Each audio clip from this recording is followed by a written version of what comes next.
Supreme Court, it has recognized the necessity and the requirement of this scientific investigation. Law commissions also emphasize the need for training in officers using these scientific methods of detection of deception, and it has revolutionized forensic science technologies that can be proved very fruitful in crime investigation. एक minute, कौन सा case? Som Prakash versus state of Delhi.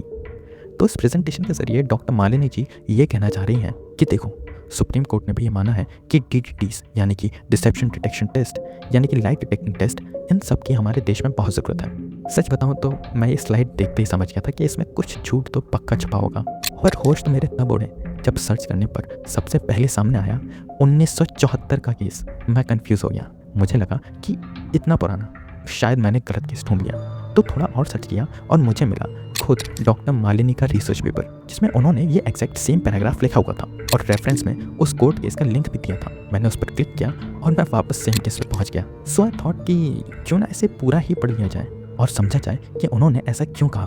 पर समझ तो मैं तब पाता जब जज ने ऐसा कुछ कहा होता।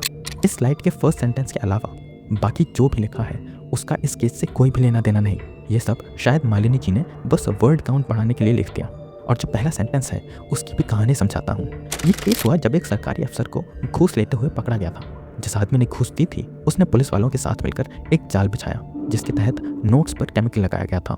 जब अफसर ने घूस ले ली तो पुलिस ने आकर उसके हाथों को फिनोल्फथलीन में डुबाकर चेक किया और उसे रंगे हाथों पकड़ लिया। लेकिन इसकी पूरी इन्वेस्टिगेशन में कहीं पर भी किसी भी तरह के लाइट डिटेक्टर का इस्तेमाल नहीं किया गया था। मतलब जिस साइंटिफिक इन्वेस्टिगेशन को बढ़ावा देने की यहाँ बात हो रही है वो इस हाथ को रंगने वाले मेथड्स के बारे में है।